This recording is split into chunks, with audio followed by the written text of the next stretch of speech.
No puedo dejar de odiar la esclavitud. La odio porque la Declaración de Independencia la condena. La odio porque degrada al hombre, porque toma el fruto de su trabajo sin pago y porque viola el principio más sagrado de nuestra relación con Dios, que todos los hombres son creados iguales. Estas fueron palabras del presidente de los Estados Unidos, Abraham Lincoln, en uno de sus discursos acerca de la bajeza moral en cuanto a la esclavitud. Fue el 26 de junio de 1857, en Springfield, Illinois. 8 años más tarde, en el 6 de diciembre de 1865, la 13ª enmienda fue ratificada y con ella, pues la esclavitud fue abolida en los Estados Unidos. Y quiero que por un momento imaginéis los incontables sufrimientos que tuvieron que padecer las personas afroamericanas en aquel tiempo a manos de los esclavistas del siglo XIX. Se dice que le ponían grilletes a las personas y cadenas que provocaban úlceras en sus cuerpos y que además eran forzados a trabajar, por supuesto. Parecía un sufrimiento intenso que no podía tener fin y que duraba generación tras generación. Y creo que todos nos podemos imaginar vívidamente las lágrimas de gozo que corrían por las mejillas principalmente de los esclavos, pero también de todas aquellas personas que amaban lo justo y que no podían sino odiar algo que atentaba contra la santidad y la justicia de Dios, como lo es la esclavitud. La abolición de la esclavitud sin duda fue un momento glorioso en la historia, y además fue un momento de consuelo en medio de la guerra civil en la que se hallaba sumido el país en aquel tiempo. Mis hermanos que estáis aquí presentes, y sin desestimar ni desvalorizar lo que ocurrió en aquel tiempo, esto no es sino sombra de la gran liberación que nuestro Señor Jesús nos concedió a cada uno de nosotros. Acompáñenme por favor a Miqueas, capítulo 4, versículos del 1 al 5. Miqueas 4, versículos del 1 al 5. Dice así la palabra del Señor. Y sucederá en los últimos días que el monte de la casa del Señor será establecido como cabeza de los montes. Se elevará sobre las colinas y afluirán a él los pueblos. Vendrán muchas naciones y dirán: venid y subamos al monte del Señor, a la casa del Dios de Jacob, para que él nos instruya en sus caminos y nosotros andemos en sus sendas. Porque de Sión saldrá la ley y de Jerusalén la palabra del Señor. Él juzgará entre muchos pueblos y enjuiciará a naciones poderosas y lejanas. Entonces forjarán sus espadas en rejas de arado y sus lanzas en podaderas. No alzará espada nación contra nación, ni se adiestrarán más para la guerra. Cada uno se sentará bajo su parra y bajo su higuera, y no habrá quien los atemorice, porque la boca del Señor de los ejércitos ha hablado. Aunque todos los pueblos anden cada uno en el nombre de su Dios, nosotros andaremos en el nombre del Señor nuestro Dios por siempre jamás. El primer punto de mi predicación se titula Exaltación de Sión después de su humillación. Cualquier rima es casualidad. Y sucederá en los últimos días que el nombre de la casa del Señor será establecido como cabeza de los montes. Se elevará sobre las colinas y afluirán a él los pueblos. Después de haber declarado en nombre de Dios aquello que debía sobrevenir sobre Israel por causa de sus pecados, Miqueas parece dar un giro de 180 grados. Leemos exactamente en el último versículo del anterior capítulo, en Miqueas 3:12, que Jerusalén se convertirá en un montón de ruinas. Estas debieron ser palabras sin duda que retumbaron en los corazones de los israelitas cuando 140 años después, a manos del rey tirano Nabucodonosor, Jerusalén estaba siendo totalmente destruida y reducida a polvo. Esta profecía se cumplió en el año 586 a.C., en el exilio a Babilonia. Pero no es este el futuro que nos atañe hoy.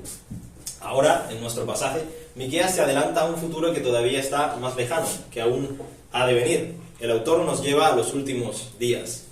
En estos, Jerusalén ya no será un montón de ruinas, sino que será establecida como cabeza de los montes. Isaías nos escribe exactamente el mismo oráculo en Isaías 2, versículos del 1 al 4, utilizando las mismas palabras, es la misma profecía. Y de esta profecía pueden surgir dos preguntas, sobre todo en este primer versículo. ¿Cuándo son estos últimos días? Sería la primera. Y la otra, ¿qué quiere decir que Sión será cabeza de los montes?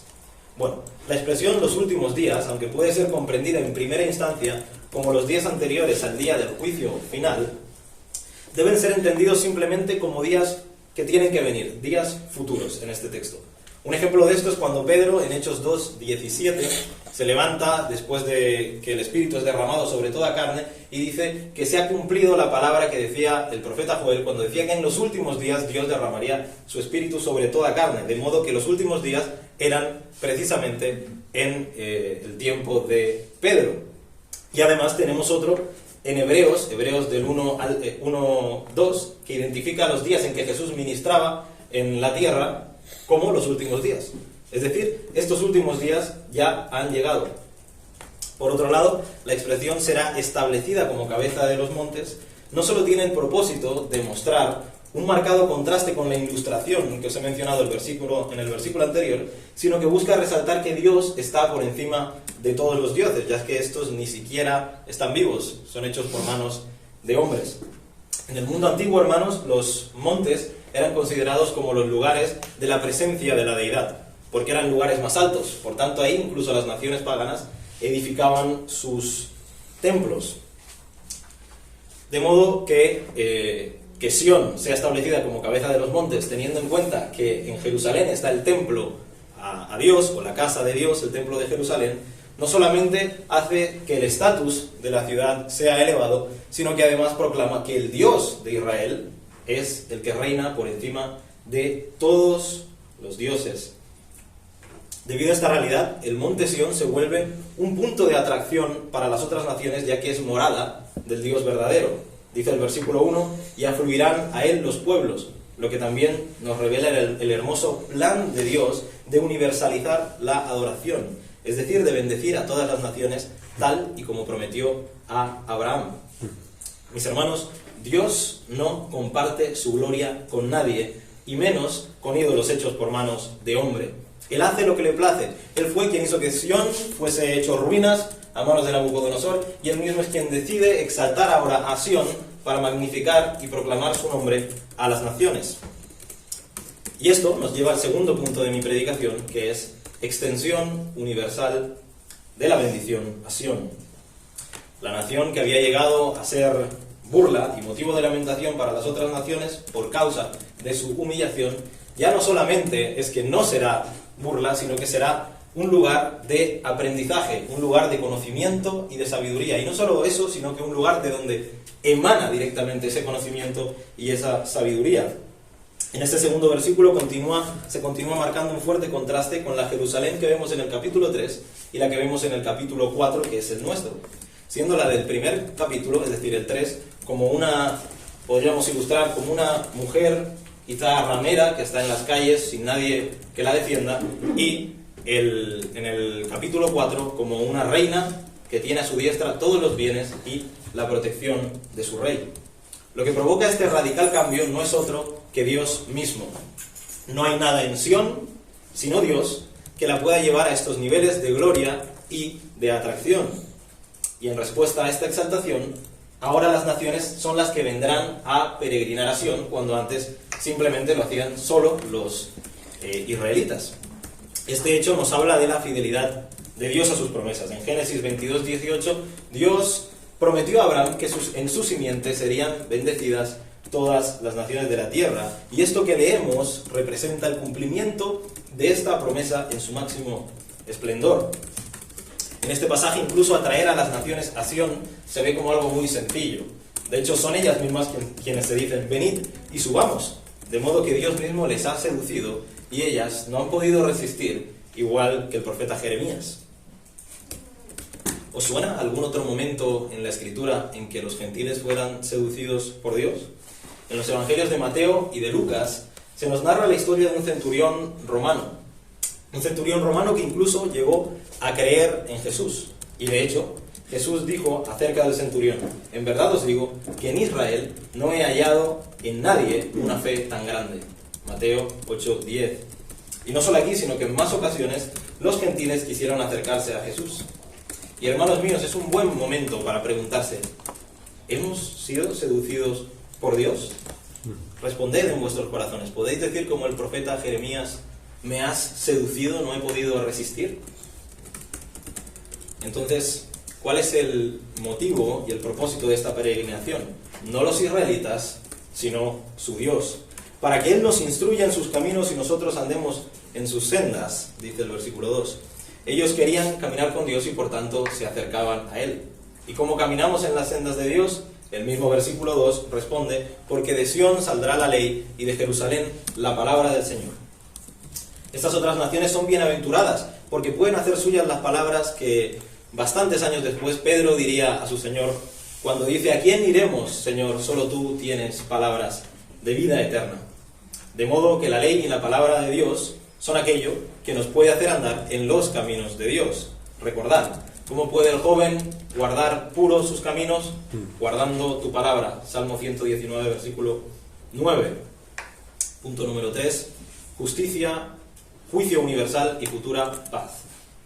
Él juzgará entre muchos y enjuiciará naciones poderosas y lejanas, entonces forjarán sus espadas en rejas de arado, sus lanzas en podaderas. No alzará espada nación contra nación, ni se adiestrarán más para la guerra. Se ha dicho antes que de Sión saldrá la ley, y como no puede ser de otra manera, también es desde Sión donde se va a impartir la justicia, que es según esta ley. Él juzgará entre muchos pueblos y enjuiciará naciones poderosas y lejanas. Este Él, que ha de ser juez, es el mismo que en el versículo anterior instruye a las naciones en sus caminos. Es decir, Dios. La imagen de Dios como juez es un tema principal que nosotros podemos ver en la Escritura, lo vemos incontables veces. Está decretado que el hombre muera una sola vez y después juicio. Y en el Nuevo Testamento se nos revela además que aunque Dios es el juez, este papel le corresponde a Dios Hijo, la segunda persona de la Trinidad. En Juan 5:22 dice Jesús, hablando de sí mismo, porque ni aun el Padre juzga a nadie, sino que todo juicio se lo ha dado al Hijo. En Hechos 10:42, después de que Pedro se le revela que el Evangelio ha de llegar a las demás naciones, dice el apóstol, y nos mandó predicar al pueblo y testificar con toda solemnidad que este Jesús es el que Dios ha designado como juez de los vivos y de los muertos. Así que aunque en tiempos del Antiguo Testamento se sabía que Dios iba a juzgar tanto a vivos como a muertos, en el Nuevo Testamento vemos que es Dios en la persona de Jesús quien nos juzgará a todos. Esto debe servirnos como recordatorio, mis hermanos, de que debemos predicar que Cristo va a venir una segunda vez y no va a venir como en su entrada gloriosa en Jerusalén proclamando la paz y sobre un burro, sino que esta vez vendrá sobre caballo proclamando su victoria sobre el mundo, sobre el pecado y sobre la muerte, y por supuesto vendrá a enjuiciar a las naciones desde las más pequeñas hasta las más poderosas, con los ejércitos más fuertes, porque dejadme que os diga algo, que ni todos los ejércitos de la tierra, juntándose entre ellos con el mejor plan de estrategia, tienen nada que hacer contra la ira del Hijo, ni contra el juicio de Dios. Por tanto, nuestro mensaje sigue siendo el mismo. Por tanto, arrepentíos y convertíos, para que vuestros pecados sean borrados, a fin de que tiempos de refrigerio vengan de la presencia del Señor. Hechos 3:19. Así que si no has creído, corre a Cristo. Corre a Cristo, ahora arrepiéntete y pon tu fe en el Señor Jesús. Cree que murió para salvarte de tu estado de condenación delante de un Dios que es santo. No mañana ni pasado, sino hoy, ahora. Y si has creído, corre también y predica a Cristo. Predica a Cristo crucificado y a este mismo resucitado. Porque literalmente todas las personas, la mayoría de las personas en este mundo, están caminando directas al infierno. ¿Y cómo creerán si no hay quien les predique? Mira qué futuro glorioso nos espera a todos los que nos hemos arrepentido verdaderamente de nuestros pecados y hemos creído. Finales del versículo 3. Entonces, forjarán sus espadas en rejas de arado y sus lanzas en podaderas. No alzará espada nación contra nación, ni se adiestrarán más para la guerra. En este versículo podemos entender la palabra forjarán, el verbo forjarán, como convertirán. Espadas, lanzas, todo esto son instrumentos que en tiempo del profeta eran instrumentos preparados para la guerra. Hoy podríamos hablar de pistolas, de fusiles, de subfusiles, de francotiradores, de tanques y de cazas norteamericanos, etc. Todas estas cosas son solo necesarias por causa del pecado y de la maldad de los hombres. Santiago dice que las guerras provienen de las pasiones pecaminosas que hay en nosotros. Sin embargo, nuestro pasaje nos dice que después del juicio, cuando Dios haya restaurado todo, todos estos instrumentos que eran de guerra se convertirán en instrumentos de paz. y de trabajo. Nuevamente vemos la fidelidad de Dios en este texto. Dios nos llevará de vuelta al Edén, donde no necesitaremos escopetas, pero sí vamos a andar necesitando varas de arado y podaderas para estar en ese jardín glorioso que el Señor había preparado en un primer momento para nosotros. Continúa Miqueas y dice que ya no habrá necesidad de entrenarse para la guerra, puesto que ya no nos vamos a fallar, no nos vamos a mentir los unos a los otros, no nos heriremos ni nos odiaremos. En definitiva, no habrá pecado. Nos suena como una locura porque se trata de algo que no hemos visto nunca. Creemos que es imposible un futuro tal, pero hermano, nuestro Dios es el mismo Dios que abrió el Mar Rojo y hizo pasar a Israel por en medio de él y que luego cerró las compuertas del abismo y se tragó al ejército más poderoso que había en aquel tiempo, el ejército de Egipto. Nuestro Dios es el mismo Dios que levantó a Cristo desde los muertos en el tercer día, y nuestro Dios es el mismo Dios que da vida por medio de una muerte. Es el mismo Dios que envió a su Hijo para salvarnos a nosotros, viles pecadores. Nuestro Dios es el Dios de lo imposible. ¿Habrá algo que Él no pueda hacer? Consumación y nuestra respuesta, punto número 4. Miqueas continúa desarrollando la gloriosa eternidad de paz y nos brinda esta bella imagen. Al igual que las varas de arado y las podaderas, las parras, que son vides e higueras, son símbolos de paz, de tranquilidad y de meditación. En los tiempos del profeta eran lugares perfectos para cobijarse de debajo del sol, bajo su sombra, y también pues de meditar en la ley de Dios o incluso de descansar. Pero piénsalo bien, esto es algo que podríamos hacer ahora. Realmente todavía hay higueras y todavía hay parras, no han desaparecido por causa del pecado. Podríamos ir hasta una de ellas, cobijarnos bajo de ellas y tener un tiempo de oración bajo la sombra. Pero mira cómo termina esta oración, y no habrá quien nos atemorice, porque la boca del Señor de los ejércitos ha hablado. Y es que aunque uno puede descansar ahora bajo una higuera, fíjate bien, dentro de un tiempo la higuera perderá su sombra o se habrá secado, su fruto se habrá perdido, quizá la higuera desaparece, quizá nosotros enfermamos, quizá nosotros morimos y quizá nosotros pues ya no volvemos a ver esa higuera.